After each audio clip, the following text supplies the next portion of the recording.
Organized Grind with OrikalUno. Yeah. Recorded live at Graph Fruit Studios in South Minneapolis.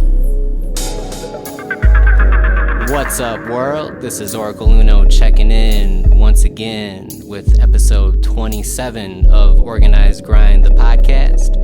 Today we have another very special guest, hip-hop affiliated, but just an old friend from back in the day who went on to do some pretty big things with his life. I got my friend Justin Trejo in the building. Yo, what's poppin'? What's up, man? Not much, man. Just kicking it. Yeah, how you doing today? I'm loving it, man. I'm enjoying this beautiful Minnesota day. It was nice out here. You picked one of the better times to come back.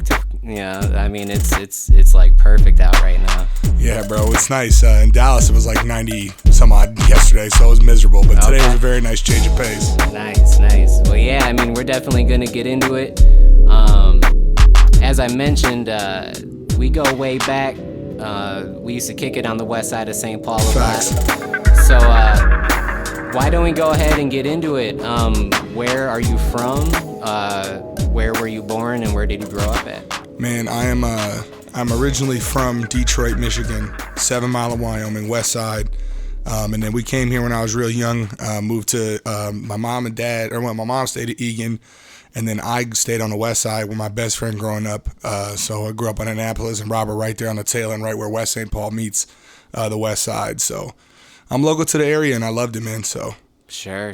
So what prompted the move to Minnesota? Man, dad, really. I think when I was real young, my dad had a hard time holding a job down, and so finally he caught one in Minnesota, and that was it. He hit my mom, was like, come through. Okay. So how old were you when you made the move? 5. I want to say like 5. Okay. So did you go to school at all when you were down in Michigan? Nah, man, but I spent basically every summer out there with my grandma, because my grandma stayed out there in Detroit, so it was real nice. I almost went back there for high school, matter of factly, but. Sure. Mm-hmm. So, all right, so you're 5, you make the move up here to St. Paul, right? Facts. Is that where you came to? Facts. St. Paul. Was there a particular reason why St. Paul was the place? Was there family out here, or was it just where the work was? Man, just where the work was. We didn't have, none of my people stayed over here. I mean, everybody stayed in Michigan, and my mom is actually from Poland. Oh, wow. So all her people were overseas. So this was really brand new to my mom. Oh, wow. Yeah. Wow, that's crazy. So about what year was this? When my sister and them were born, because we moved to Iowa too. We made a stint in Iowa for like a year. 1995. Okay, 4? cool. Yeah, something like that. So I would imagine around this time, what was your first, I guess, musical memory? Was it hip hop or was it something else? Man, it was Motown. Okay. Yeah, Motown. Dad was born and raised in Detroit, Word up. we listened to a whole lot of Motown. Can you name drop some groups? Oh man, the Temptations, obviously. I mean, really, Marvin Gaye. I just remember Marvin Gaye specifically because that was like in heavy rotation. Hell yeah. And it was super dope, man. I like Aretha Franklin. I mean, what isn't Motown? Like, it's amazing, bro. Yeah. That's dope. So that was the influence. It sounds like there's some beef popping off outside. I'm gonna try to just talk over that shit. We are in the South Side, but as far as you were about 5, 6 when you started to realize the Motown music and kind of taking it in. Yeah, man. I mean, it was just a part of everything, man. Everything we did, like my dad was very musical. You know what I mean? He always had a record playing, and if it wasn't a record playing, my dad was very old school too. Like baseball, and would leave baseball on. And if it wasn't baseball, it was a record that he had, or a set, because he always had the newest technology. He was real big into that. Okay, word up. Can you remember like some of the stereos? Oh yeah, like that. Oh man, actual specific types? Nah, man, they were old. I'm talking about like. What did they look like?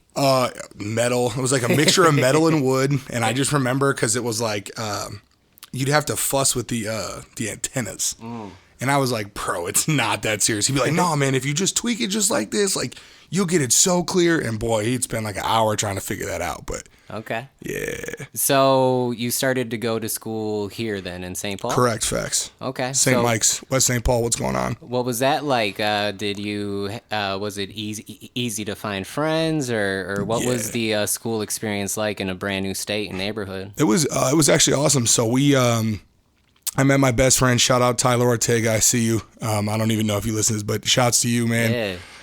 We met at the West St. Paul Target. My mom had me, and Tyler's dad had him. Rest in peace, Pep Ortega. I love you to death. But we were running, and I ran into Tyler, and like he looked at me and looked. You know, I was big then, and I'm big now, but he's always been shorter than me. So he looked at me and was like, "Oh my God, bro, you're fucking huge. Like, get out of here." And I chased him, and I was like, "Oh, I'm trying to be your friend." And basically, you know, Ty's dad dogged him. I was like, "Yeah, my kid's scared of his own shadow. Like, of course he's afraid of your son." And then my mom and his dad became friends, and then that's how we actually ended up going to St. Mike's, was because my mom was like, "Oh, we kind of want to put him in Catholic school because we don't really know, you know, like." And my mom was, again, Eastern European, so she was Catholic, so that was like a big thing for her to go to Catholic school. So, yeah, man, that was and it was cool, man. It was a transition. I mean, it was always, the cool thing about St. Mike's was it wasn't just, like, when you think of Catholic school, you think of like real privileged white kids, right? Sure, like, right. Oh, and I mean, if anybody from the West Side is listening, you know St. Matt's, St. Mike's, like people on West 7th. You know what I'm saying? Some of the realest people that I know, though, attended some of those schools. Yes, and it's not like these privileged white kids. It's like a bunch of us from the hood that our parents are like, "Hey, you know what? Like, this really isn't for you, and we just need to have you move around a little bit." Yeah. But yeah, man, that's it was cool. I enjoyed it. It was different. I mean, hearing Spanish being spoken, people talking a little bit. Yeah. That was a change, because obviously in Detroit, if you know anything about Detroit, it's historically African American. There's a lot of African Americans. Sure. And there's a lot of Arabic people. So I was more used to hearing Arabic spoken. So then when I finally was like, "Oh wait, you're Hispanic too? You're like me? Like you know this too?" I was always tripped out by that. But yeah. Okay. So were you exposed to hip hop yet at this point? Yes. What are some of your first hip hop memories that you can remember? Was it songs? Was it people dancing? Was it like family parties? Like, when did you start noticing hip hop? Man, the Diplomats album, Diplomatic Immunity. Okay. Shouts to my man Killa. Sure. I had that resonates with me specifically because their style, like, there was braggadocious. It was, you know, like, it was just like, man, we don't care who you are. This is what we do, and this is like our style, our flavor, and I always dug that. Can you remember what grade you were in when you were bumping that? God, that might have been prime middle school. That was definitely like 6th, 7th grade maybe. But before that, I mean, we had my cousin in Detroit. Shouts to my cousin Sean. He took me to the movies, and he was with his girl at the time, and he was like, "You like rap?" I was like, "Yeah, I like rap." I remember he put on Pastor Troy, and he drove an old school Cutlass. I'm talking about like that's raw. Yes. And he cut that Pastor Troy up, and I'm like, "Oh, okay." You know what I'm saying? Like, he had a whole, and I mean, like, 8-Ball and MJG. Like, he had a lot of Southern rap music, and I was kind of surprised by that, because I was like, all the way up here. You know what I mean? But it was very dope, man. He had a whole bunch of early hip hop. Sure. Yeah. So football is a very huge part of your story. Were you playing football yet at this age? Were you getting into some of the youth teams and leagues? Because that was huge, like, around the West Side. It was. You know, like, if you were playing football, you were basically, like, known in the hood. The boosters, shout out. For sure. I am a booster. Okay, you are a booster. I'm a West Side booster. That's what's it. up. Yes. I didn't play football, though. It was actually real funny. My mom, again, was anti-football. Okay. She wasn't with that. She didn't like, she thought it was real rough. But I don't know how you think that when your kid is like bigger than everybody else. You're like, "Oh, he might get hurt." So I actually played West Side Booster. I was a West Side Booster basketball veteran. Okay. I was out there hooping. Okay. Was I any good? That remains to be seen. We don't have film like we do now. So I'll say I was like Michael Jordan. What were some of the takeaway lessons that you learned from the booster program? Oh man, a lot. Respect is earned, not given. Word. You're not from here. I mean, that was the first thing that I remember was, I don't want to drop anybody's name, but a certain coach was like, you from the West Side? I was like, I mean, yeah, I guess so now. Like, I guess I'm from the West. And he was like, who's your dad? You know, I was like, you know, Mike Trejo. And he was like, oh, are you one of the East Side Trails? I'm like, nah, man. But he was like, man, that's pretty dope. And he was like, you know, just talked to me and was basically like, man, you know, you're going to work just because you're taller than everybody else doesn't mean you're going to play. Word. And Ty's dad was our basketball coach. So if you played for Pep Ortega, you know he was tough. Man, you got to make free throws. But I would say, man, respect is earned, not given. You got to work for everything you want to do. Hell yeah. You don't get to just show up and get it given to you. Okay.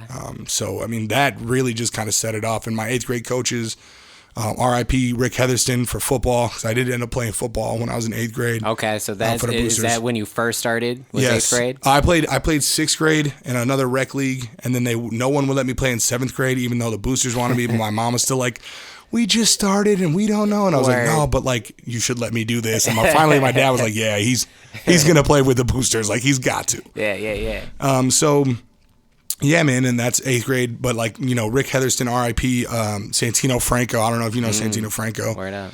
My man, I mean, they coached me hard. Like they didn't let me make it. Like I was like, man, maybe just because I'm like almost like, you know, I'm 6'13", like they'll let me pass. Like, nah, bruh. Yeah. It didn't work like that.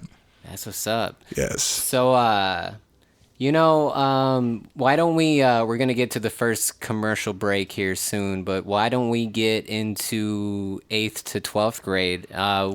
Where did you go to high school at? I went to Cretin Durham Hall High School in St. Paul. Okay, shout out Cretin, St. Paul. So how does a kid from the West Side make the move to Cretin? Not well. I mean, just be completely honest, man. I wanted, in the worst way, after I played with the boosters, you know, I made a whole bunch of friends, and I was like even more friends than I already had from basketball, like beyond basketball. And yeah. I was like, yo, I want to go to Humboldt. Like, I want to go to school with my friends. Like, I'm not, you know, I don't know. And, you know, my parents are like, oh, but Cretin's this great school. And, man, it was difficult. And then after, like, I was like, all right, well, maybe if you won't let me go to Humboldt, maybe you'll let me go to Sibley, because there was a bunch of kids from the West Side at that time shipping up to Mendota Heights and going to school there. Sibley, yeah. Yeah, I became like Humboldt 2.0 at one point. Like, I was a bunch of dudes. Yeah. Hell yeah. And it was just wild, dude. But when I got to Cretin, man, I really, truly, and I'm, you know, if anybody from Cretin's listening, I'm sorry, but I just had, you know, I had feelings about that. I was like, bro, I'm not like you. Like, bro, I know you went to St. Joe's. I know you're from Edina. I know you're from a different world. Yes, man. Yes. I was like, bro, you don't understand what it's like not eating. Like, you don't understand this, bro. Like, we might look the same. Like, I might have this skin tone and this complexion, and you might think like, oh, we're the same. We're not, though. And it was difficult for me to like swallow that in. Okay, so what initiated the change to Cretin? I think what was the reason? Man, if you want to know the truth, man, was that sophomore year? No, I can't remember. It was either freshman or sophomore year, but basically, my dad had left. He dipped. I mean, he dipped when I was in 8th grade, but finally, like, some stuff had gone down between my parents, and they were going their separate ways. And I grabbed my mom, was like, hey, I don't want to go here. Like, this is not helping me. Like, I'm not struggling in school, but I'm not applying myself because I don't want to be here. Right. This isn't for me. And so she grabbed me. I got to go like do whatever shadow a day at Sibley and saw a bunch of my friends, and I was like, yeah, this is dope. And then I came to sign the transfer paper, and my mom was like, I can't do it. She literally, like, tears in her eyes, had her hand on the paper, was like, I can't let you go. And after that, I was like, let me not make this more difficult for my mom than it has to be for me. And I think it was a matter of I had to accept knowing, like, okay, man, just because you feel like you have this chip on your shoulder, don't let that hinder you from the greatness you could achieve. Sure. Like, just suck it up and do what you're supposed to do, because going to school is that. Just go to school and do your job. Sure. Yeah. So you had mentioned, you know, it was pretty easy for you to make friends. Do you credit coming up in sports for giving you those kind of traits to be able to get along with people and to be able to make friends? Yeah, I mean, I would. I mean, when you play organized sports, and I think even when you think about going back to like tennis or any other sport in general, like you have to be able to be coached, and you have to be able to like understand what people are saying, even when it comes off as a negative thing. Yeah. And I think, I would definitely attribute my friendliness or the way to work with people in that sense to sports. I mean, you have to learn how to work with everybody because at the end of the day, we're all trying to survive and make our way. And if you can't do that peacefully, it's just not going to work. Sure. So you graduated from Cretin then? I did. Okay. I did. As far as that whole experience, I mean, as far as the positive things that you took from Cretin, what are some of the things that you could say that affected you in a great way, graduating and making it through that kind of transition? I think, man, first of all, just I was exposed to drugs, man, because like on the West, I mean, everybody smokes, everybody drinks. It is what it is. It's like the basic. Yeah, basic hood shit. A little bit of hardcore stuff here and there. Yeah, here and there. But, that wasn't, praise God, that wasn't in my circle. You know what I'm saying? But I mean, you hear about it, you see it. And I think what I saw when I went to Cretin was because I was with kids that had a lot of money, that hard stuff went, I'm so, my bad, I snapped it. But no, it's fine. You went. The mics are good. It was crazy because you saw kids like, oh, so-and-so is like snorting in the bathroom and so-and-so is taking pills. And I'm like, what snort what? Bro, smoke blunt maybe? Like, I don't know what you want me to say. Yeah. But I think like seeing that and understanding like, wow, that really affects lives. Like, kids, we had kids had to go to like rehab at 15. Like no kid should ever have to go to rehab at 15, bro. Right. That's serious. So I would say that positives, man, just seeing how drugs truly affect people's lives when it gets to a point where it's an actual addiction and you're like selling your last or doing whatever you got to do that. While it's not positive, I took that and was like, all right, I'm not messing with that. Also, man, I really, the positivity is that anybody can do anything. I attribute that a lot to my teachers, man. I had people that shouldn't have given me any chance in the world because I made it very well known I didn't want to be there. I didn't want to like assimilate to this culture of like, hey, how are you? Like, this is wonderful, and then like, shouts to other like 3 West Side kids that went there. My dog, Mike Floyd, Marty Mendez, all my folks, man. West Side trying to hold it down. All day, try. My man, we're here. Yeah, for sure. But yeah, like it would just kind of be like us and I'd be like, dude, this just really ain't for me, bro. Yeah. But I think just, getting that and being in that small environment, like I was always in it, like St. Mike's isn't very big. I mean, any like private school or charter school really isn't that big. Yeah. But to go to a place where I had like 300 kids in my class and it was still really small, I knew everybody. And just like the support, like people knew what was going on with my parents and my home situation, which was really tough. And people always showed love. So just to see that people like really at the end of the day truly do care about you as a human being, that was a big thing for me. Sure. Yeah. Word up. Well, that was the journey through high school. I think college is where things start to get interesting, right? Yeah. So we're going to go ahead. We're going to go into the first commercial break. This is Organized Grind, the podcast with OrikalUno, kicking it with Justin Trejo. We will be right back. Representing the Midwest, this is Truth Maze. Yes, y'all. Check out the new EP. It's entitled The Holy Bible. You can find it on Spotify and Apple Music and elsewhere. Red Pill Music, baby. You see, with my words I can heal or kill. Talk fuck shit or truly keep it real. I can grab up a burner and flame my brother. Or he and I can train so we elevate each other. I could talk about pussy all day and all night and not admit I'm toxic and don't treat women right. I could tell everybody how to pop a new pill or tell the next generation the matrix is real. Cause what I know is I hold the power at will. Still sharp and still, goddammit, it's ill. For mentally the blade I hold, it takes skill. Specially designed so I can kill Bill. When the fake shit in me I need to reveal. That's what a God does with the ability to build. My soul is my rock, my spirit's my shield. My soul is my rock, my spirit's my shield.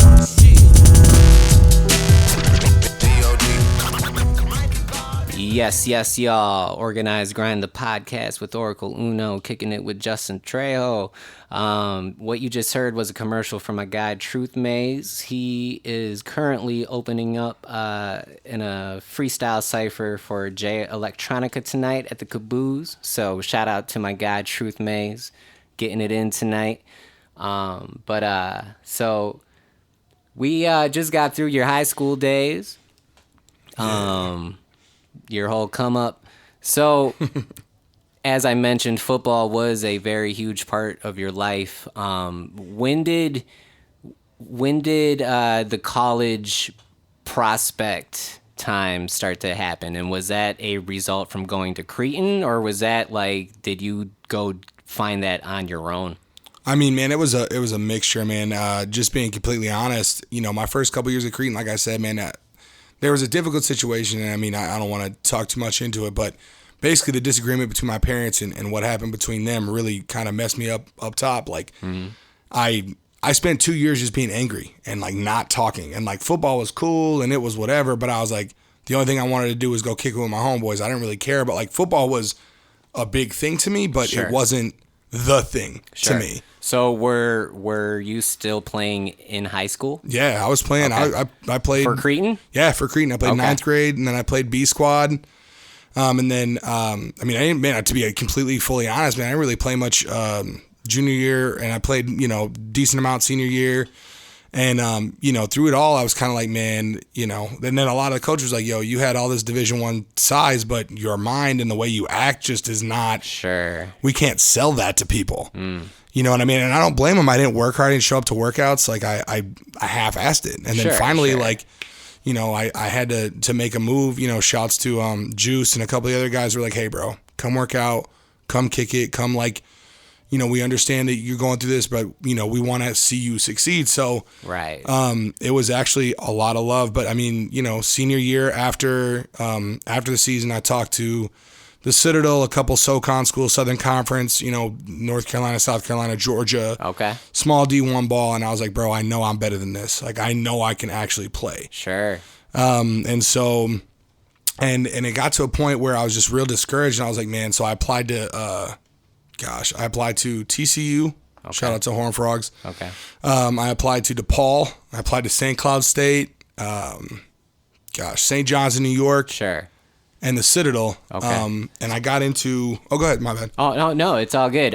So just for those who might not be familiar with the process, I mean, can you kind of go into what the process is like to submit to some of these places? Sure. So, I mean, first and foremost, if you just want to be a student, it's difficult, right? So. You have to go ahead and take these classes, make sure you get good grades. Then when it comes to standardized testing, you take the ACT or the SAT. I noticed that predominantly here in the Midwest, we take the ACT. Sure. Elsewhere, they take the SAT. I took the ACT, did terrible, took it over. I got a point better. Okay. I mean, broke the average, which was, yeah, man. I'm honest about it because I feel like most people. Good.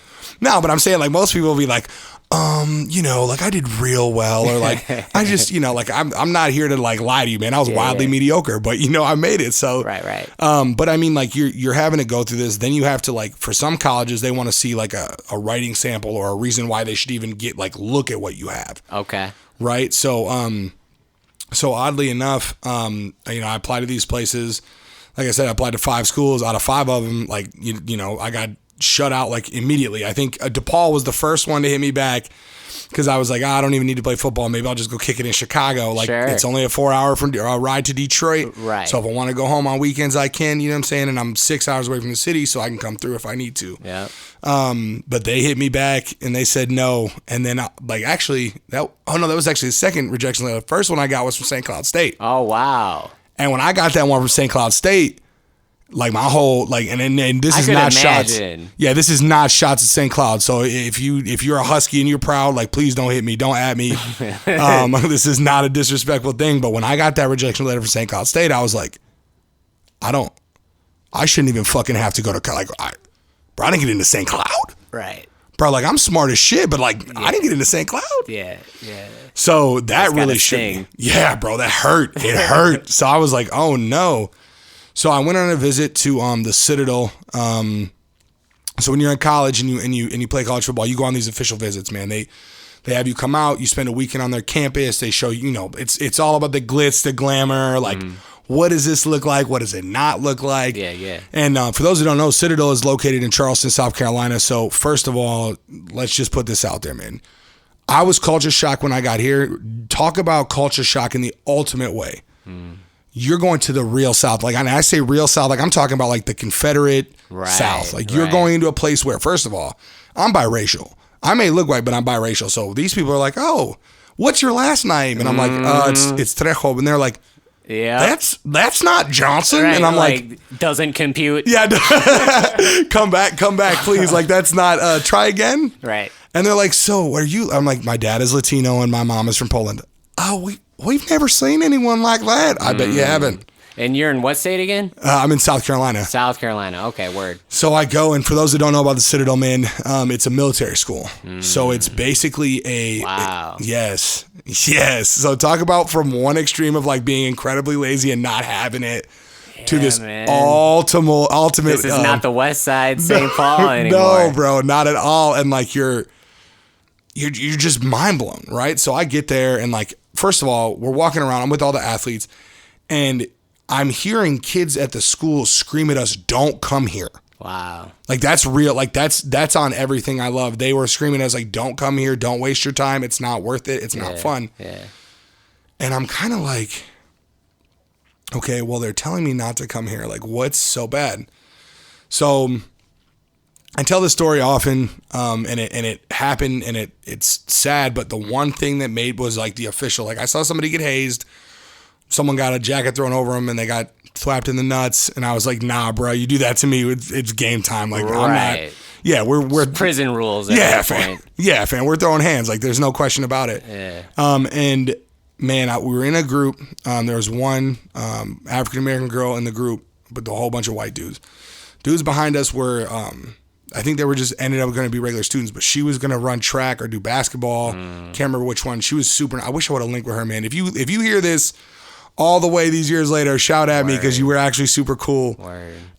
But we're sitting there and I hear these dudes in the back say, "Hey girl, hey girl," and I'm sitting there like, "Girl, who are they calling girl?" Right. And she's like, "No, they're talking to me." Yeah. And I was like, "Oh, so you from here?" You know what I'm saying? I was like, "What are they?" She's like, so I turn around. I'm like, "What are you guys screaming at her for?" And he's like, "Man, it's our school. She don't need to come here." Wow. And I was like, it's our school. Oh, that's okay. So I was like, so all this time I'm like trying to be like, okay, let's give the South its fair shot, right? Like, let's not bring this prejudice and bad vibes. But I was like, bro, she got in here like everybody else. Like, you have to be accepted to go on this. So I don't know why you guys are tripping right now talking about it's our school. Right.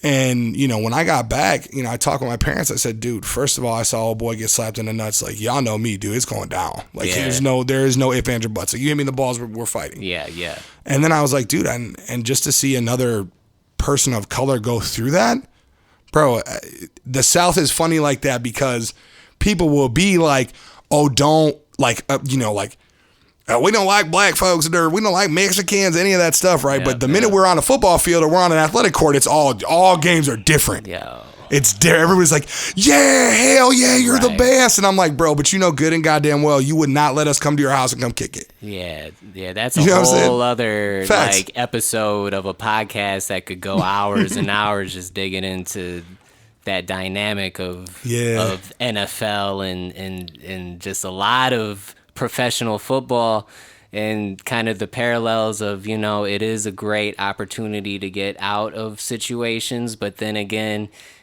how it's rooted. It's fucking wicked. Yes, bro. It's yes. fucking wicked. And guys, like growing up in like the 90s and shit, like talk about it. And you're just a kid, like me and you were pretty much the same age, right? So I mean, 89, 90s, it's almost like football becomes this thing, and then as people get more intelligent and are able to research more and can really look into it, and then it's just like, well, fuck, it's almost like we've been programmed as Americans to enjoy this pastime, and now like being ambushed with a lot of how things are. OrikalUno, are you insinuating it puts a lot of people in just a bad place? Weird. So you're telling me, and then let me see if I'm picking up what you're putting down. Yeah. You're saying that subliminally there might be some racist undertones to football? Oh man, there's so much. There's so much. Yo, that's facts. It's so hard, and yes, especially when you have families, and I mean, once again, I didn't mean to go into this rant, but when you have so many so many families that have come up in football and everything else. It's such a it's just layered like an onion. You know what I'm saying? Oh, there's 1,000%, because the thing, and again, this is probably we could talk about this when I come back, but for sure, I think there's this underlying thing when you grow up poor and you grow up in a ethnic neighborhood, bro. Like that's what we talk. We don't talk about, hey, bro, you can get out of here by being a doctor. Right. You can get out of here by being a lawyer. Nobody says that shit to you when you're young, because that shit's not flashy. That's not the money. You know what I'm saying? They want to see, bro, I want you to pull up in a Lambo after you make the league. Like when I was in college, that was the first, man, when you get drafted, bro, come through. Like, man, the West would be lit if you came back with a whole bunch of money. Man, the West is lit whether I'm there or not. And if I come back with a bag of money or not, it makes no difference. But we got to tell our kids, man, it is not all about sports, man. Well, educate yourself. But even when you get into... you know, a lot of these kids who are in these sports programs, just even the community leadership of a coach, like of a good coach, like a true good coach can be life-changing to a number of kids, especially young men who may not have a father figure, may not have an older male that can give them jewels that they can actually use. Facts. And so a good coach, I mean, supplies that.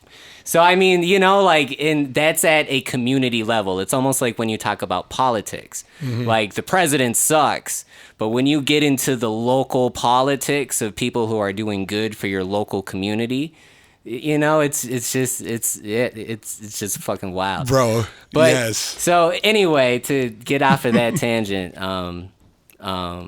so you wound up in Texas, right? Yes. So what was the process of getting out of South Carolina and making the transition to Texas? So I wasn't, so that was just a visit. So I came back. Okay. That was just a visit. That was just a visit. Holy shit. And so you saw this hazing and everything just on a visit. Yes, just on a visit. This was not me going to school, bro. So you didn't choose the school. Hell no. No chance. Okay.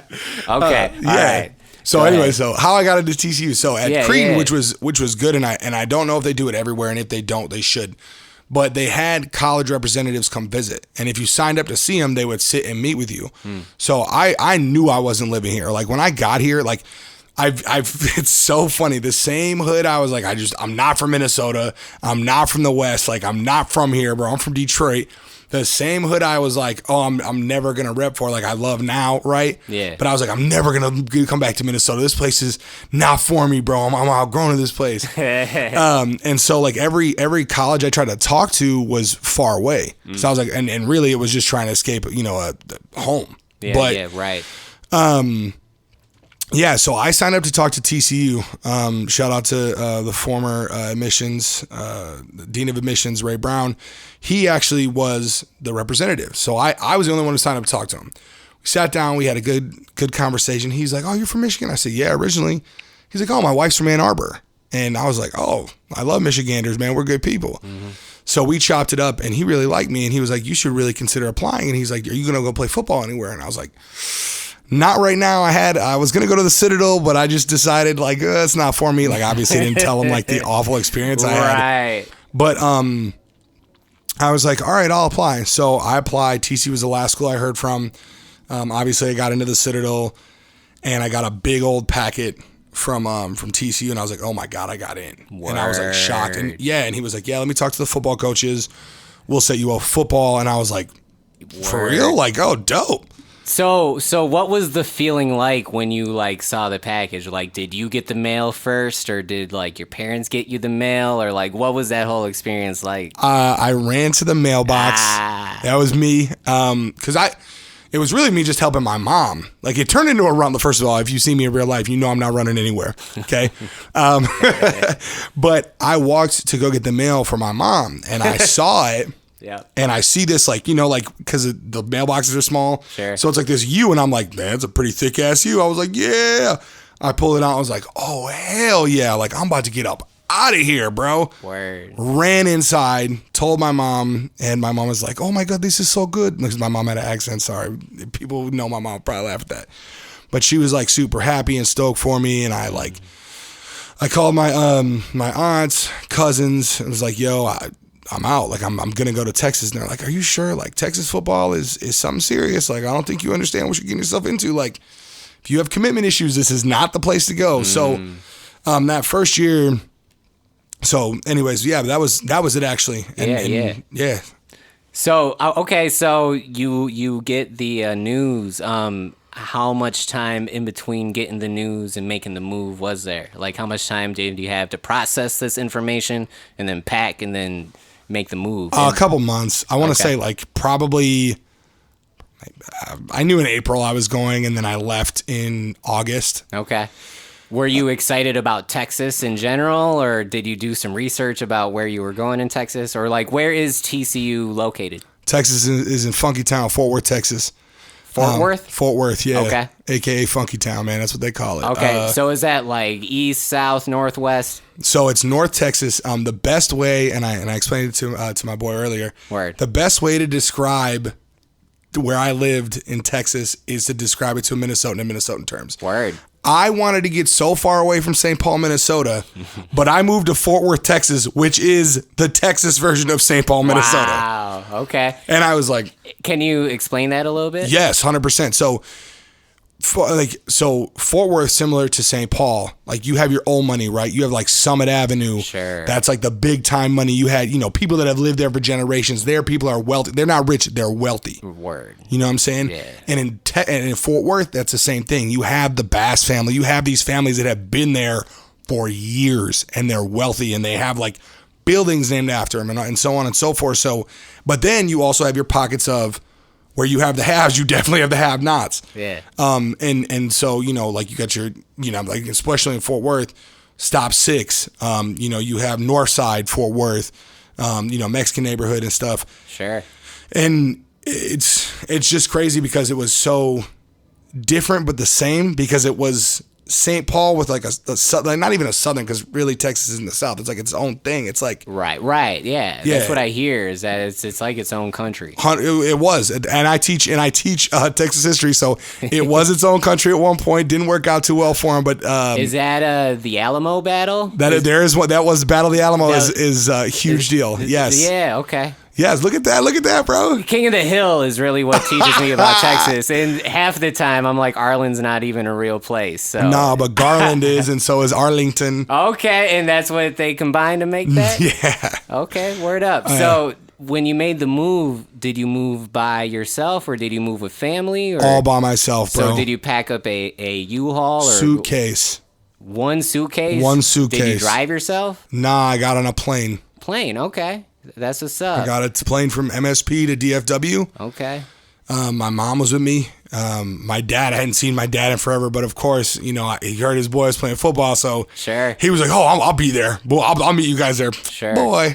Boy, stop. And it was TCU's idea to sign you up for football. Facts. It's not like you actively were like, "Yo, I'm getting that football scholarship." No, I wanted to play, but it wasn't like I was like, I'm just great. I'm just happy to be here. That's dope, dude. Hey, that's that. That's dope. So you get down there. What was the transition like? It seems like at this point, like you've been moving around the Midwest. Sure. And South Carolina is a little more southern, but then Texas is its own thing. So I gotta imagine now you're getting used to how things operate. Yes. So, well, that first day we got to Fort Worth. We actually got lost on the way to school. Okay. I had no idea. So that's when we ended up in the hood, and my dad was like, "Oh shit." My dad was like, "No, I grew up in the hood. I know what this looks like. We are not places we're supposed to be." Right, but we found our way. But the first thing I noticed when I got out and I was by myself is, first of all, the feeling changed. And not just heat. I'm not talking about because it was 98 degrees and I'm burning my ass off. It's the people are different. Like I'm used to seeing Latin folks, right? But we're all pretty, I would argue, Americanized. We might not be distanced from our culture, but we're far more like Americanized in the way we move. Yep. And I'm seeing Mexican dudes with botas and all that, you know what I'm saying, moving. And then I'm seeing white dudes dressing like their granddads with pressed jeans and boots and like fishing shirts. And you just notice right away, like, oh, and obviously country, right? Like everybody listens to country. Okay. Shout out to all the pretty girls wearing sundresses. I didn't see them worn like that. And then I got to, Fort Worth and I was like, yeah, I can get used to this.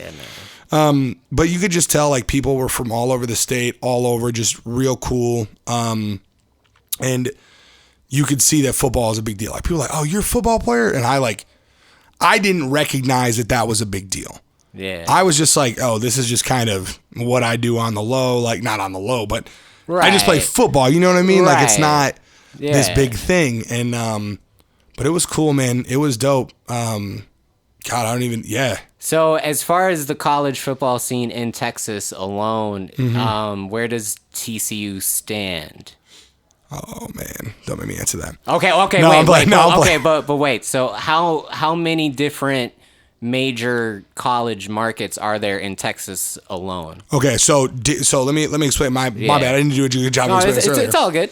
So just want to make sure that we break it down for the average listener. Facts. You know what I'm saying? So Minneapolis, St. Paul, right? That's the quote-unquote major market, right? Yeah. However, you have Minneapolis and then you have St. Paul. What people don't realize is that Dallas, it's Dallas-Fort Worth. So they are a major metro. So unlike Dallas Cowboys, Dallas Mavericks, all that. Yeah. What people don't realize is that St. Paul and Minneapolis literally touch each other. And there's no distance. You have Fort Worth, which is far west. Then you have Arlington, which is a huge city in between. Then you have Dallas. So you have just this huge metro area. And you have several sports teams, obviously, like I mentioned, the Cowboys, Mavs, Stars. Sorry, Minnesota folks. I know you don't like talking about the Stars. But yeah, man, that you have and to be in that market, right? Fort Worth's pro football team. Okay. There isn't like, not we weren't going to watch the Cowboys. That was like, to us, that was far. Certain kids at TCU, because again, similar to Cretin, what I didn't realize about TCU was that I knew it was a private school, right? But I didn't that didn't resonate with me. I was like, oh, it's like Cretin. Like, there's got to be more kids like me. Well, there were, and we all played sports. Yeah. We couldn't relate to the average Joes that were like, oh yeah, I just pulled up in my dad's, or my Jag, and then like my sister's Range Rover's over there, and I'm like, oh, I drive a '93 Cutlass. Right. Like, we can't. I picked a girl up on a date, no lie. I picked a chick up on a date, and I'm riding in this '93 Cutlass. I'm clean. I got two 12s in the back. Sure. Banging. Sounds dope. I had to be. Yeah. And of course, shouts to my Jeremy Coleman putting me on Zero and all the H-Town rappers. Right. I was gonna say. So, how far away is Houston from where you were at TCU? 4.5, 5 hours. Okay. It's not terrible. Sure. You got to be hauling, but yeah, Houston was definitely like. You're not far away. Dallas is 45 minutes from Fort Worth, so you had that Triple D influence. Also, shameless plug, shouts to Oak Cliff, Texas. Pinks, Browns, Keystone Polk, all the hoods over there in the Cliff. I've worked over there for 2 years. I've had a real good time over there, but shouts to that area. Pleasant Grove, we see you. Old East Dallas, we see you. That's what's up. Sorry, I had to give a shout to my people back home. Man. Did you get a good deal on your car? Yeah, of course I did. Okay. But I was actually, so my car was actually purchased. Of course you did. Like, I'm supposed to know that, right? Yeah, of course I did. It's the South, bro. They sell it for cheap. Sure. Okay. So is that just widely known, or did you have to meet somebody that was kind of in the car culture when you got down there? No, I just met. So my dad actually worked in. He's worked with cars his entire life. Oh, okay. So he had got word that there was a dealership not too far away. That like this dude picked up a brand new like Charger, Challenger, some like 6 sports car that was in a standard, and he dropped off his '93 Cutlass that had like 600 miles. I never drove it, and I was like, yeah, and they were like, yeah, we'll just take 600. We'll take 600 cash for it. Holy shit! And so I was like, 600 cash. Let's go, bro. Let me go cop that. Damn. So yeah, it was wild, dude. That's so tight. So did you stay on campus at TCU? Yeah, so the first couple of years I did. I stayed in Moncrief. That's where you stay when you're a freshman. Okay. It's literally right next to where you eat. The Brown Lupton University Union, and then back then it was right next to the basketball stadium and the football stadium, the weight room, all that. Okay, cool. And what were you majoring in? I majored in communication studies with a minor in Spanish. And it was dope. Okay. Spanish was like cheating, but my dad was born here. They had a rule at school where you couldn't major in Spanish or minor in Spanish if your parent was born in a Spanish-speaking country. Shouts to my people being born in Detroit. I made the cutoff, so that was easy. Yeah, and it's almost like if you do the math nowadays, like America is probably technically a Spanish-speaking country, Basically. but no one wants to admit that. Of course not. Why would you? I mean, like, that's too much pride, America. Right. Yes. So, yeah, I mean, all right. So we're gonna get into our second commercial break, but let's kind of get into. So you graduated from TCU then? Twice. Yeah. Twice. So 2 times. Did you go back for a second major? I went back. I got a master's degree. Oh, okay, in communications. No, liberal arts. Liberal arts. Yes. Okay, does that roll into the communications? No, it was the only one that would allow football players in their grad program. Sure. So, what were some of the highlights of some of the games that you can remember that like, holy shit, like, I can't believe this happened kind of thing? I mean, I'm from the Midwest, man. We played in the Rose Bowl in 2011. Wow. We played J.J. Watt's Wisconsin team. Holy shit. Toon, Scott Tolzien. I mean, they were stacked. They had like 3 running backs that all went to the league. Like, they were dope. Okay. Dope. And I just remember we got there, was it Christmas Day? We flew to LA Christmas Day, stayed at LA Live, downtown LA. Sure. Very dope. Very cool. Damn. I'll never forget. We had practice that Christmas Day. That was when the Miami Heat were the Heatles, and they had LeBron, D Wade, and Chris Bosh. That was an era. Yes. And Yeah. we're pulling up in our buses and we're all tired. Like, man, fuck practice. This shit sucked. And you see Marlon Wayans, Kevin Hart, the other, like, all the other Wayans is like their whole little entourage. And you're going, these people are literally walking like normal people to go watch the LA Lakers play the Heat. Like, this is sick. Sure. And yeah, man, it was that alone. I mean, and then you run out onto the field. And I look, and like, I grew up a big Michigan football fan. Okay. And that, you just look and you're like, the history and the people that have played here, that I'm not even, and I'm here the first one to tell you, I'm not even in the conversation with like people that should have like ever been mentioned at the Rose Bowl, but like, we played against J.J. Watt, bro. Yeah. That's a man. Yeah. That's not a boy. That's a man. And so you were playing what position? Left guard. Left guard. Okay. Left guard. Is that a position that you were familiar with in the past? Like, had you played that before in your prior days of playing football? Nah, I played tackle. But then you know, that was like a super young, like that was a super young man. I think I was like a redshirt sophomore. Okay. At that point. Yeah, it was. Sure. But yeah, I wasn't used to it. So it took a whole lot of learning. But It was Sure. good. Shout out to Coach Williamson for always being there for me. My own line coach, he was amazing. That's what's up. So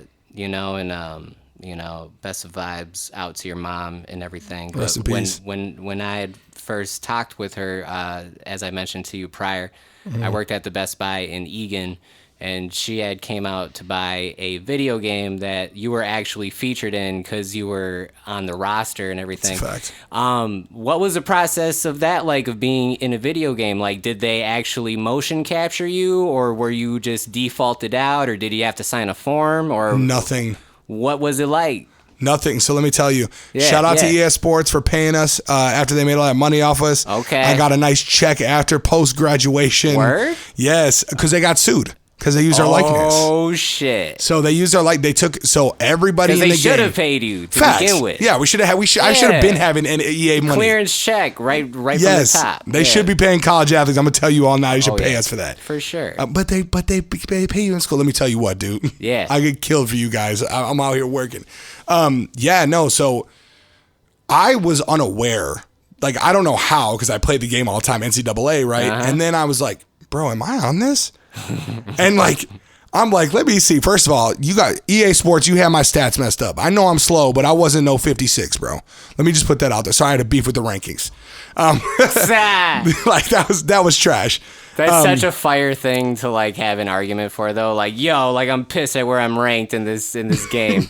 Like, that's tight, dude. Thank you. I That's appreciate tight. it. But yeah, they had all our numbers correct. Like, I don't know if they took our depth charts or what, because they had everybody ranked the same. Like, I was exactly where I was supposed to be, you know, backing up left tack or left guard. And I was like, this is dope, bro. Like, this is cool. Yeah.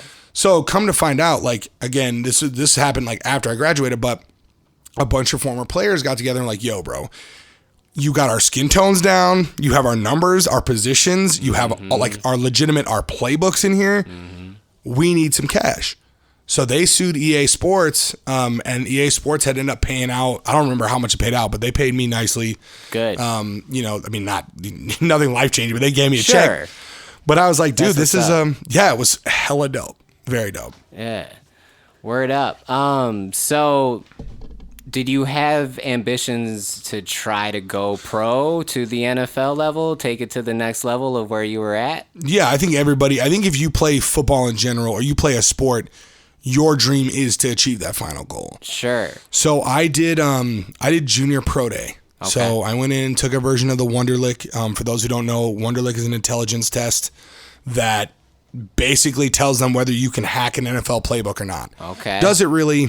Nah, I don't think so. But it gives you a good idea how smart somebody is. Do you have like examples of like some of the questions or anything like that? Oh my God. Like, yeah, sure. Like, you need how many pints are in like a gallon. Really? And then if you like, if I drink 3 pints, how much is left in terms of gallons? Like ridiculous stuff like that. So I just wonder how that translates into like football science. Like how those questions about the pints and gallons, is that like depth perception? Like where does that tie in? I'm just kind of a nerd for the kind of like logistical thing. I have my own theory on that too. Okay, what is it? I think the Wonderlic doesn't tell you whether somebody's smart or not. It's are they going to attempt to push themselves to go someplace they normally couldn't go.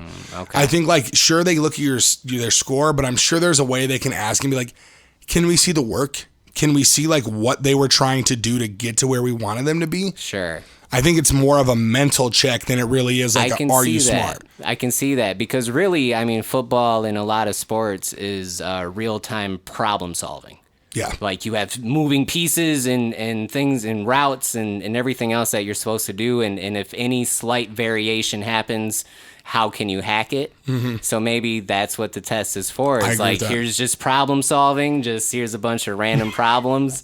Let's see how you do. Absolutely. You know, that's dope. So when did you graduate?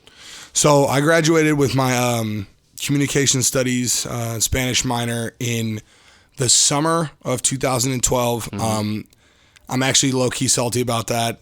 Basically, football, when you play football, you don't touch your academics. Sure. Like, they tell you what classes you need to take in order to graduate on time. Okay. They basically tell you don't worry anything, we'll take care of it. Okay, so I've always kind of heard that, about it. So it's not just the star players that treatment it's everybody. is for. It's the entire team? Yes. Oh, okay, and so when they say they're going to take care of it, I mean, how do they take care of it?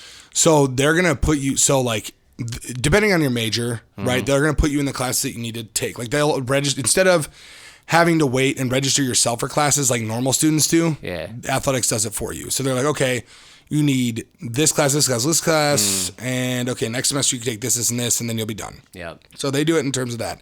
They also get you tutors.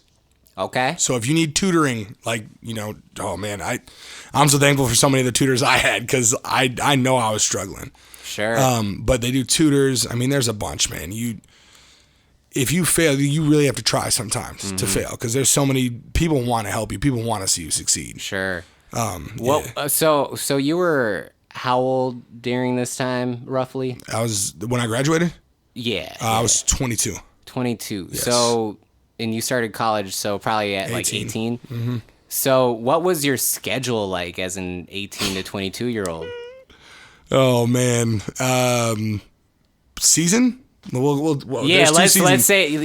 mean, just as far as, all right, so when you're on season and even off season. Oh, I'm going to give you that too, don't worry. Yeah, so what's the schedule like for someone who's 18 to 22 years old, who's barely even figuring out what life is all about?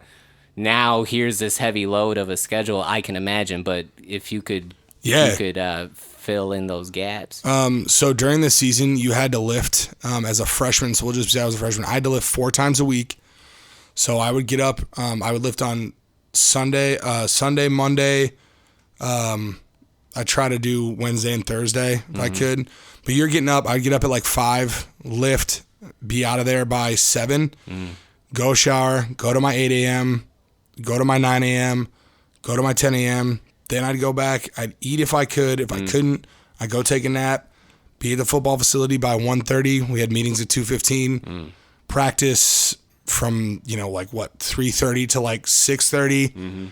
And then you have to so when you're a freshman, they mandate you go to study hall. Okay. So then you got to clock hours in study hall. So I had to have 12 hours of study hall a night. Oh, wow. And they don't close, or not a night, excuse me, a week. Oh, okay. So yours, my bad. I was like, holy shit. Yeah, no. Yeah, it was intense. It wasn't like that.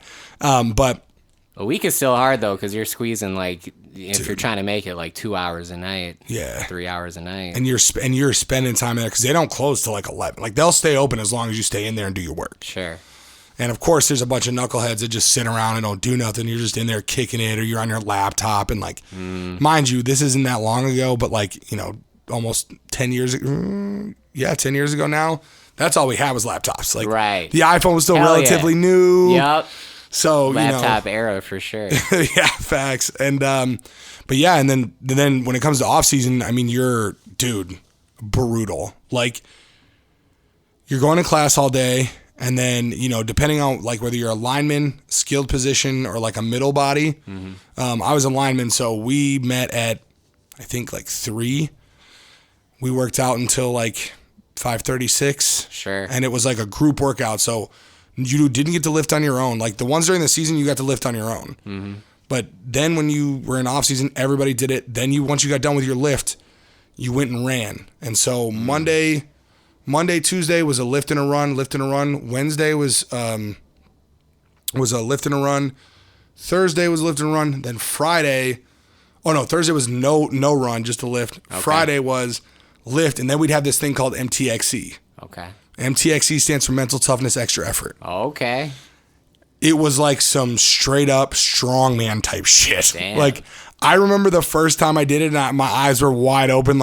What did I just do? Holy shit. They had you had to carry a fireman's carry and 200 pounds on each arm, so you're what? dying. That's just a random, I don't know how much it was. Sure, it was killer but though. This sounds crazy. Yeah, bro, pushing pulling a 250 God, when they drop anchors, those chains, he had old rusted one. I don't know how the hell Don Summer got a hold of these, but he put a rope through them and you'd have to drag them across the field. Damn. And it was just wild. And every Friday it was a new set of him going, what can I do to you poor little bastards? Wow. And yeah, dude, it was monstrous. And then, Friday, you had your weekends.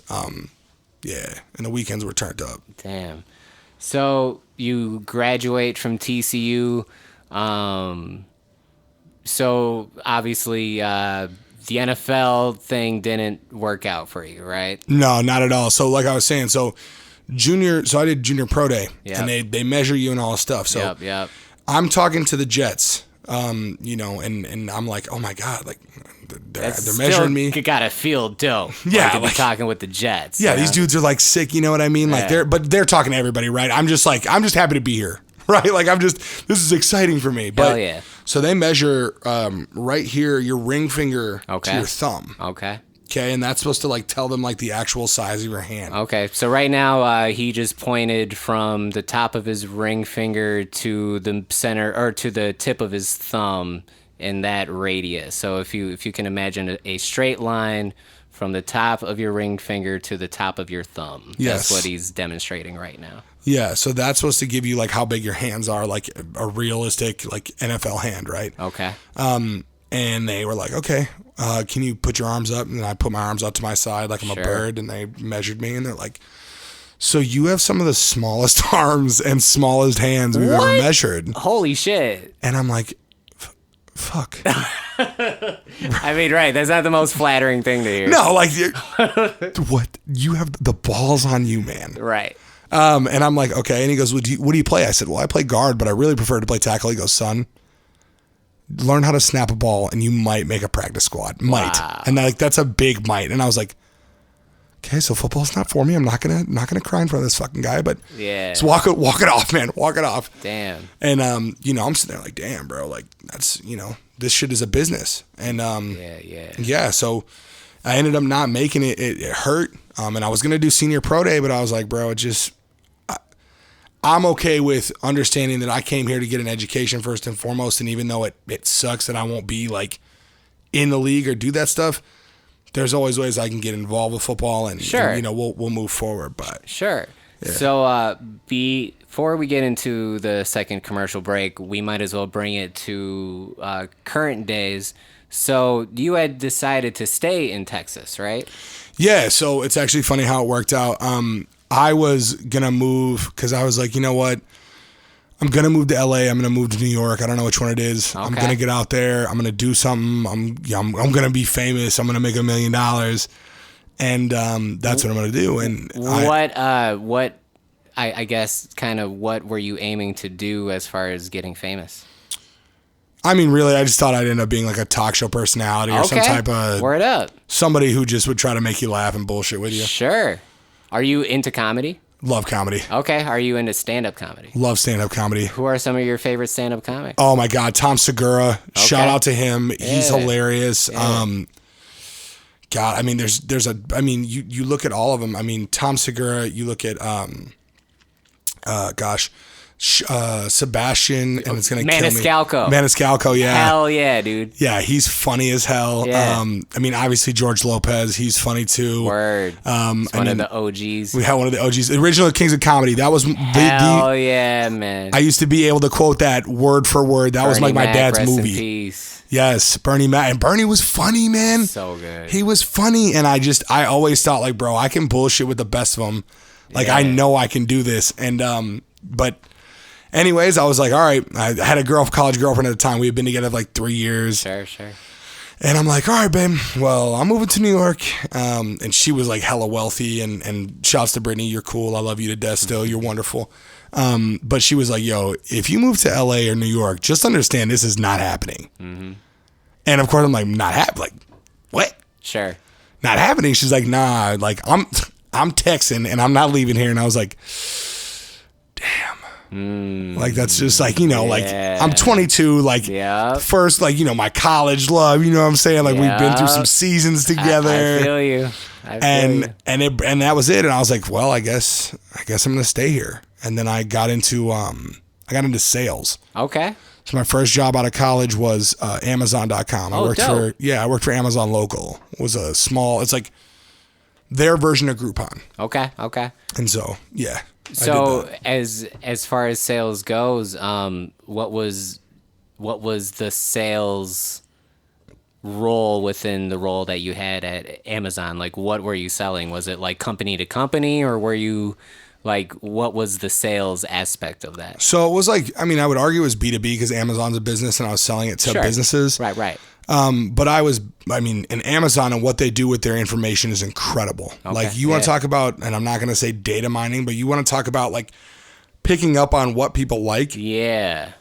It's incredible. So I would call it, and let's say, you know, OrikalUno's hip hop shop. Sure. You know, you're selling, you make records. Yeah. Okay. Hey, T-shirt or whatever it is, right? Yeah. But you have a brick and mortar store. Yeah. And hey, Oracle, I know, because I actually worked in South Boston and in South Miami. Mm-hmm.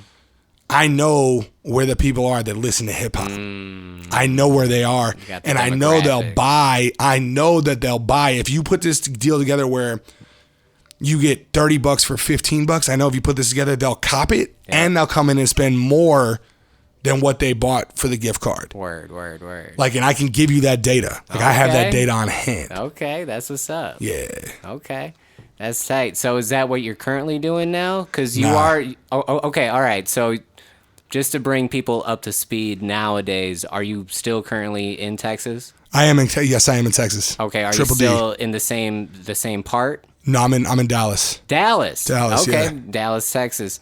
What are you doing nowadays? I am an educator. Okay. I teach. What do you teach?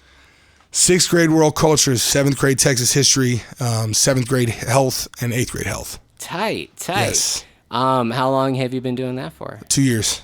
Okay. Was there a lot of training that went into that, or are these subjects that you're pretty comfortable with? I mean, I'm comfortable with it, but there was a lot of work that goes into it. I'm still working on it today. Oh, sure. But it took me a while. So after football ended, and again, I think this, we'll have to talk about ideas for another podcast. But long story short, after I stepped away from the game, I was sick. Like, I was like, bro, who the fuck am I? Sure. I can imagine, man. You know what I'm saying? Like, I did this shit for so long, and like, I don't have to work out every day? Yeah. Oh. Like, my whole world is off. So we went from that, and yeah, man, I was like just football sick. And my ex-girlfriend, after my college girlfriend, was like, you know, like, I know you miss football. Like, I didn't go to games, like, because I was way too emotionally like invested. Because I'm like, bro, I know every single dude out here. They work. You know what I'm saying? Like, I can feel you. My man, like, they're out there working. Like, I know them. And then when people talk bad about them, I'm like, hey, bro, don't talk about so-and-so like this. Like, I'm not having it. Because I've been in the trenches with this. I know what that stuff is like. Right. So she was like, yo, you should look up a coaching job. So I get online. I'm like, man, public schools in Texas, they don't. So public schools, you have to be an employee or a teacher in the school. Okay. To coach, period. Sure, like, they don't, it's just what it is. Yep. Catholic schools, they're in their own league. So they play a whole different set of rules. You can have a day job and coach. Okay. So I applied at John Paul II High School. It's in Plano, Texas, just north of Dallas. Very nice area. But I applied for the offensive line job. I walked in. Dude was like, hey, what's going on? Talk to me a little bit about football, what they're trying to build. And John Paul II had been terrible forever. I mean, they were terrible when I was there too, but sure. They had a couple of young guys on staff that we all played D1 ball. We were all like excelled at the positions we were in. And I met the offensive coordinator, Trent Caffey. He's one of the most intelligent minds in football, and that doesn't coach full time. Sure. But yeah, I met him, and when I met him and felt his vibe, I was like, yeah, I want to work for this dude. Yeah.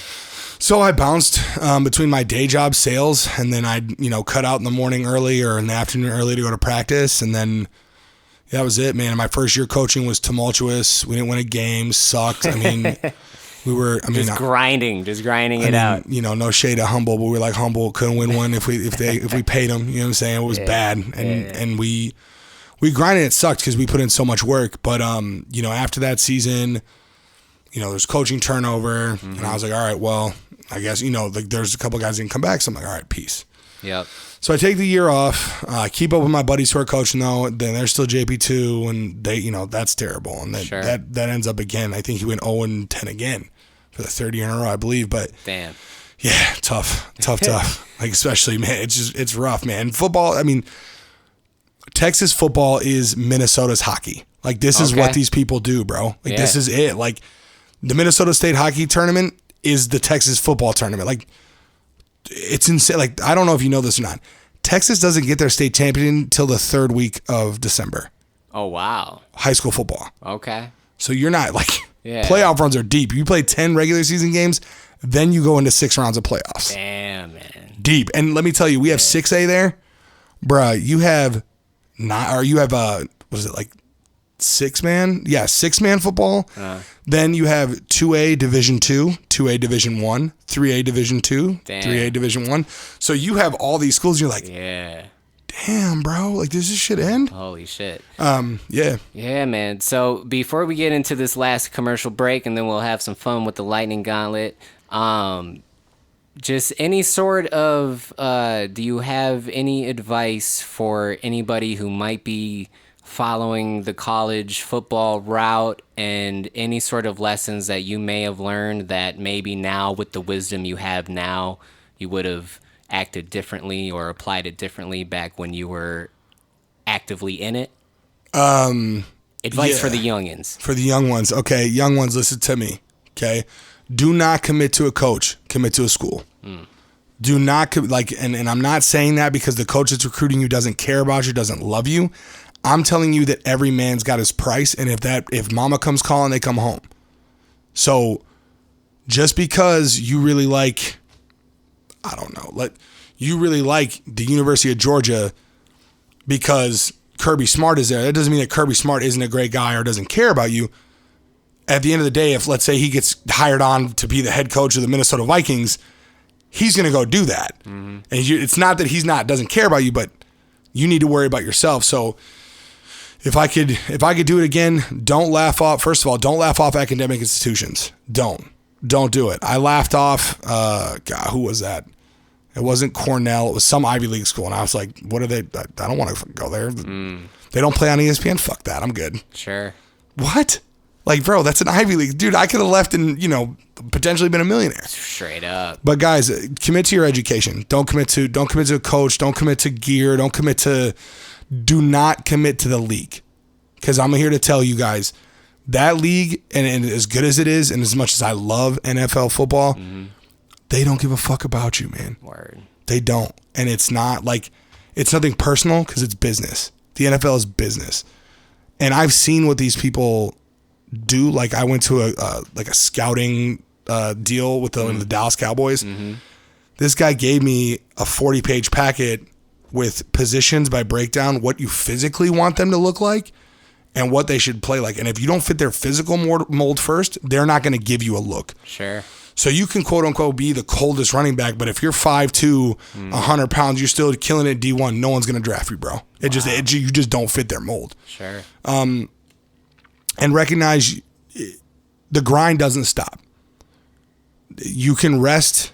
You can do all that. Don't ever be complacent with where you are because you can always get better. Sure. So, again, stay in school, worry about school, take care of yourself, take care of the ones you love. And another thing, man, don't be your own worst enemy. I see so many kids now like, well, I ain't starting, I'm out. Bruh, if that was the case, I could have transferred. I had the Texas State offensive line coach be like, why don't you transfer to Texas State? You play right away for us. Man, I was like, yeah, it sounds great, but like Texas State, it's not a knock on their school, but I'm getting educated at like a premier institution in the state of Texas, so why would I leave? Yeah, man. But yeah. Dope. Well, shit. Thank you for sharing those jewels.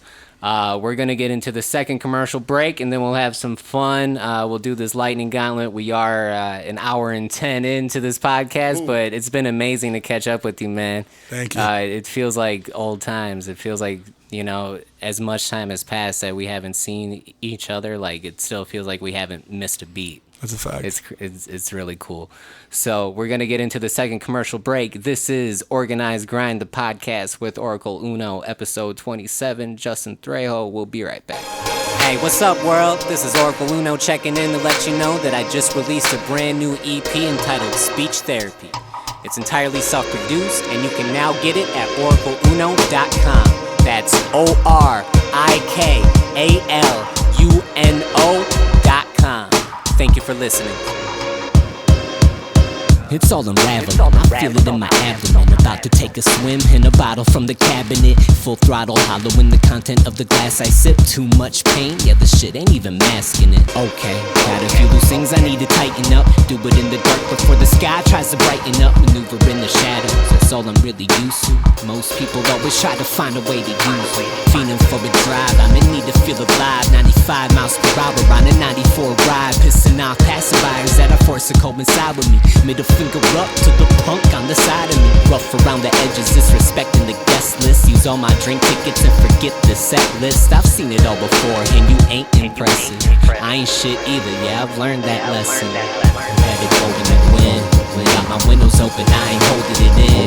I try to take it slow, but the motion's intense. It happened too fast, can't get over the bends. Let it go, let it go, let it go in the wind. Got my windows open, I ain't holding it in. I try to take it slow, but the motion's intense. It happened too fast, can't get over the bends. Let it go, let it go.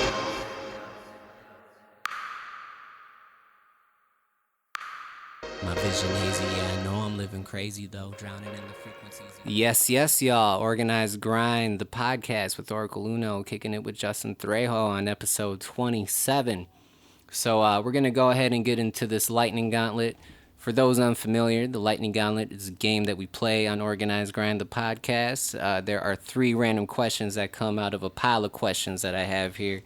If you would like to submit your own questions for the Lightning Gauntlet for any artist or guest that comes through the podcast, please send them to organizedgrindpodcast@gmail.com. Send as many questions as you want to be thrown in for consideration. But here we go. Question number 1 for Justin here. Yep. Number 1, what do you still need to accomplish in your career/profession for you and you alone to feel truly successful? Wow. I need to win a championship of some sort, whether it be a state championship, a Division III national championship, a Division II national championship, or a national championship at the Division I level. I need to win a championship. Okay. Do you have any trophies currently? Currently, no. I mean, the only trophy I can honestly say I have is I won a Texas high school playoff game as the offensive coordinator. Okay, that's what's up. First one in school history, so that I technically got a trophy for that. So that's fire. Yeah, I've never done it before. It was cool. Congratulations, man. Thank you. Question number 2. If you were offered 5 free acres of land anywhere in the world, where would you want your property to be located? Man, that's actually super tough. I'm really torn. Located? Yeah. 5 free acres of land anywhere in the world. Anywhere. Man. Have to be... I'm going to say Puerto Rico, man. Okay, Puerto Rico. Boricua, ya tu sabes. Yeah, that's what's up. Shouts to my folks. That's what's up. All right, last question. Question number 3. In your opinion, what is the most beautiful foreign language to hear spoken? I'm biased. I would say Spanish. But low key, honestly, it sounds nuts. French. Like people that like French just sounds smooth and player. Sure. And like, I mean, yeah, that French. That's what's up. Well, shit, man, it's been a great episode. Thank you for coming through. Do you have any final words or advice or anything that you would like the world to know about your life? Man, educate yourself. People, take control of the government. Don't let it take care of you. Don't let it obsess with you. I hate to get political, but guys, vote in local elections. Take control of what is ours, and that's our neighborhoods. And when we don't participate is the reason we get people that are in power currently who may or may not be president. That's why they get elected, because we don't pay attention. It took us Barack Obama for us to be like, oh shit, we can do this. Yeah, guys, we've been able to do this. We just don't pay attention. So keep hustling. Let's do this. It's been institutionalized. Let's break the system. Shameless plug. Follow me on IG at @TheCoachTrey, TheCoachTrey. And man, last die, man, for all of you that are listening, let me tell you something about Oracle Uno, man. I've known this guy since I was like 12, 13 years old. The guy is someone who I can honestly say showed me a passion for hip hop that I thought I liked hip hop. I thought I had it all figured out. I was like, bro, I know what I like. Here's my styles, blah, blah. But you hear this man talk about hip hop or just see his face light up when we talk about it. And that's something that you all don't understand or you can't emulate. That's real love for something. And I can't thank you enough, bro, for having me here to talk, just talk. And we really even talk about hip hop that much, but I appreciate that, man. You are truly a legend. Shouts to the West. I mean, definitely one of my favorite rapper from the West Side, period. Thank you. That's big facts. And yeah, man, you're amazing, and keep doing this, man. I'm excited to hear how everything turns out. Dope. Yeah, man. And I mean, there's so many parallels when it comes to hip hop and professional sports.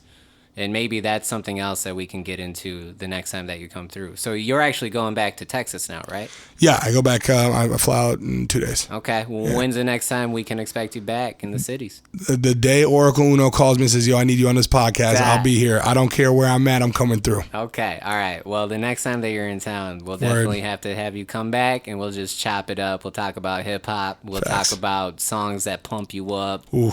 All that good shit. Yeah, party up. So I'm going to go ahead and end this episode. OnePlusOne, which is a group that I'm in with my guy, DisputeOne.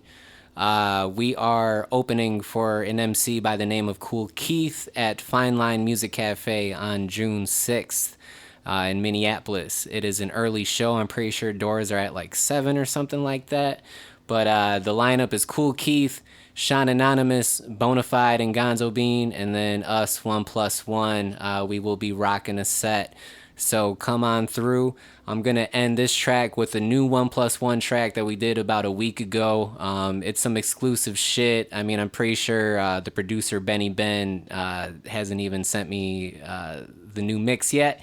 So this is an Organized Grind exclusive of some new OnePlusOne shit. This is called Turn It Down, Turn It Up, produced by BennyBen overseas. So as always, Organized Grind, the podcast with OrikalUno. Thank you, Justin. Thank you. Yeah, we're going to get into this track. So, as always, peace and love. Organized Grind with OrikalUno. Recorded live at Grapefruit Studios Every year, in over South 15 million Minneapolis. teens risk serious hearing damage by listening to music too loud. They think it's cool. But deafness is not only uncool, it's incurable. So listen up. Turn the volume down.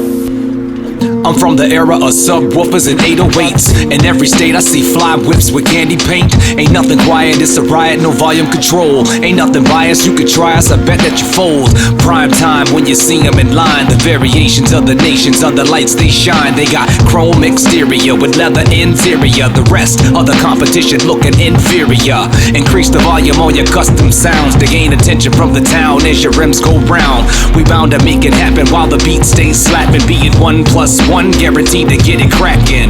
On your avenues and asphalt, leaving dents in the cement where my defenses prevent. There ain't another that can mute my sound. I tell the people turn it up when they tell us to turn it down. There ain't another that can mute my sound. I tell the people turn it up when they tell us to turn it down. There ain't another that can mute my sound. I tell the people turn it up when they tell us to turn it down. Word. Turn it up.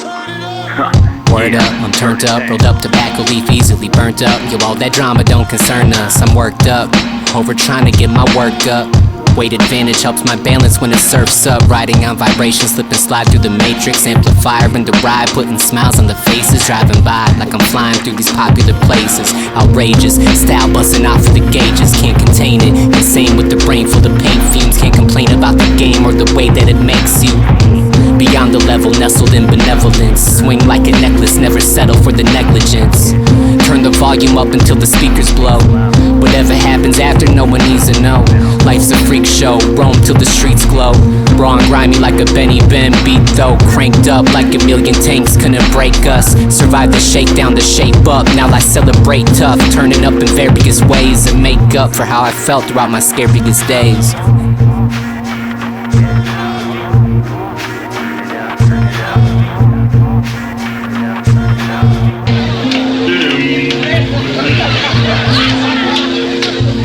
What else is new? Eddie Harris, record for Atlantic Records.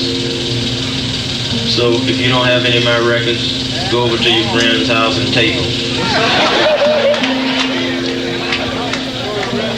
People walk up to me talking about, I bought your album, I'm making you rich. I said, you see my motherfucking name? It's my name, Eddie Atlantic.